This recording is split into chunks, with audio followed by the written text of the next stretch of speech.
All right, the day is finally here. My much anticipated and heavily desired Wilson Combat CQB 1911 is finally in. Gun is clear. I don't know if I can clear it or not. Boom. Gun is clear.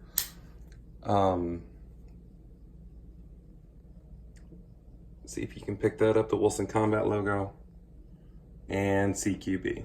Okay, so little backstory on this gun. I've wanted it for a very long time. I guess the big thing to consider when getting a custom 1911 is the fact that it's extremely expensive. So if you can get past that, that's the first barrier to entry. The next thing is ordering a custom gun.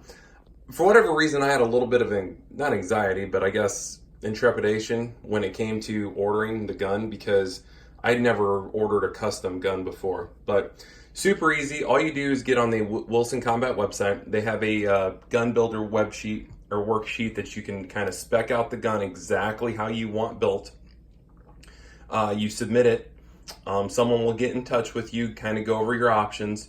They'll give you a quote, and if you decide you want to do it, you pay $500. You put $500 down, and then they will start the gun. They will start building the gun for you, and then you pay the balance when it's finished, and they will ship it out to your FFL. So pretty pain-free process. The guy that was assigned to me throughout the order process was super awesome. I actually added a couple features partway through the build, and he was more than happy to oblige and get the changes where he could, and we'll go over that in a minute. So again, this is a Wilson Combat CQB 1911 in 45 ACP. The primary reason for me doing this video and wanting to do it right now is because I've only put a magazine through it.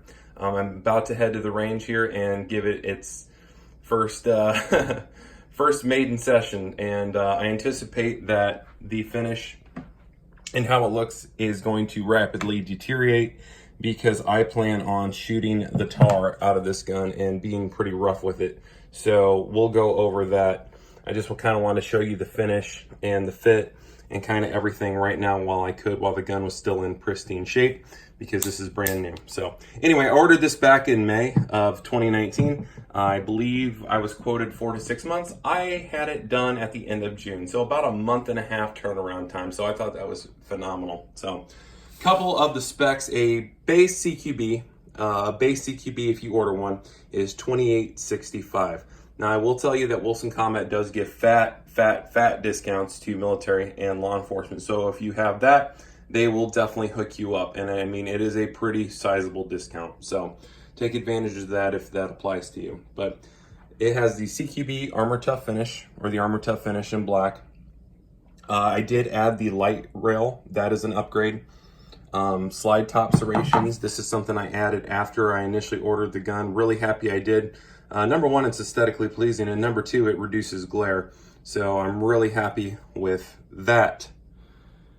I did add the bulletproof one-piece magwell at the bottom. It's flared. The magazines basically insert themselves. It's like having a tractor beam. I'm telling you, the reloads, it makes you lightning fast.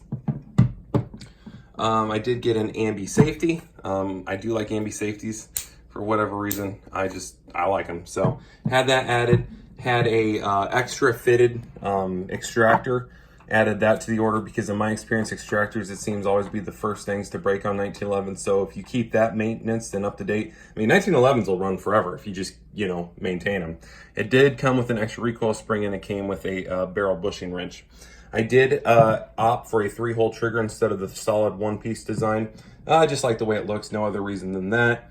I did go with the G10 Starburst pattern grips, which are very nice. Got the 30 lines per inch texturing up there, and then in the back we have that good old beaver tail and front cocking serrations. I did have the reverse crown muzzle feature added, and I'm really happy with the way that looks. I like how the crown is recessed, and I just think that's really sharp.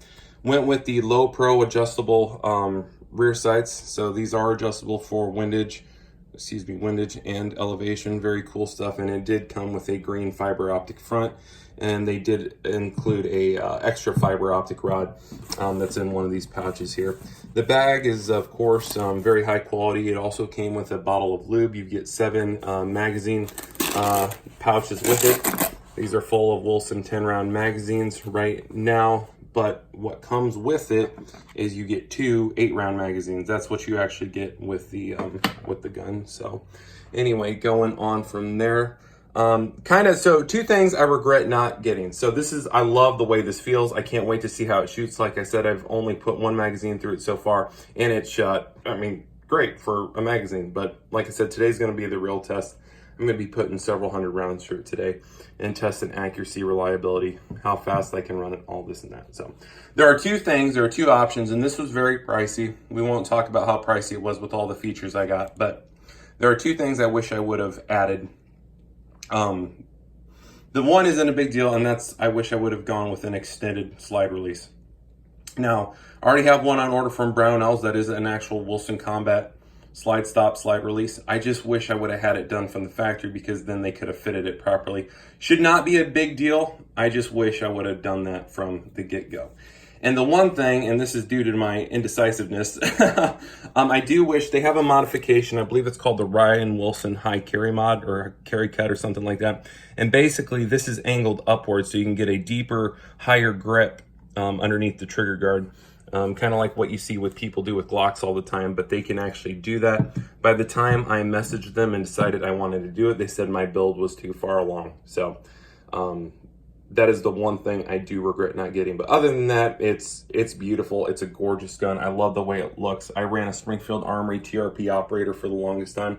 And actually, that's a really good gun, the TRP. And I stick with the opinion that the TRP is probably the best off-the-shelf 1911 you can get before you start getting into the custom guns like the Wilsons, the Nighthawks, the Les Bears, the what have yous, right? So anyway,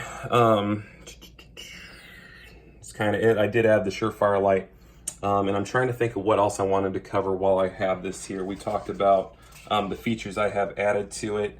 That was about it. Like I said, I'm really excited to run this gun. I'm going to be running it in a TR Holsters 1911 holster that is designed for RTI. So my G-Code belt, my Assaulters belt from G-Code that I run, I can swap out my Glock holster for this and run it. We'll see if how that works as far as retention speed, accessibility, all that stuff. I have a feeling though, because it's Kydex, that it's going to scrape my gun up. And like I said, this finish is going to deteriorate fairly rapidly. Like I said, my Wilson Combat EDC X9, I've had this now for over a year. And very quickly, after running it through the holster, you can see a bunch of wear. Now, granted, this gun has like 5,000 or 7,000 rounds through it. I have shot the crap out of it. I'm actually considering sending this into Wilson now that they offer the red dot cuts and mounting a Trijicon RMR. I think that would be a lot cooler, because I do not like the U-notch rear. Other than that, the gun's perfect, but as you can see, the finish is heavily deteriorated, and that's from me running the gun hard, and a lot of that is actually holster wear too. So I suspect the same thing is going to happen to the CQB.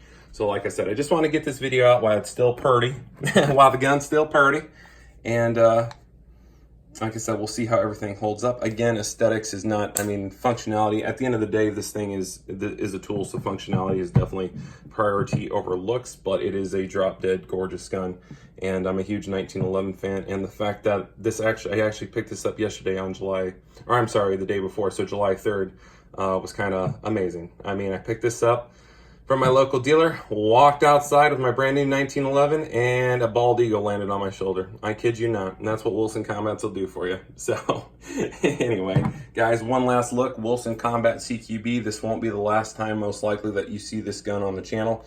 I know I'm inconsistent with videos, but I suspect you'll see me shooting this quite a bit when I'm able to get footage. And that's if I don't forget, because I'm so enamored with shooting this. So anyway, guys, Wilson Combat CQB, highly recommended so far, just from a fit and finish standpoint. Again, not a review, just an overview and initial thoughts. If you are on the fence, if you have the money and you're on the fence about ordering it, it's super simple. Just do it. They'll walk you through it. They're super friendly. Just do it if that's something that you're interested in. Thanks for watching.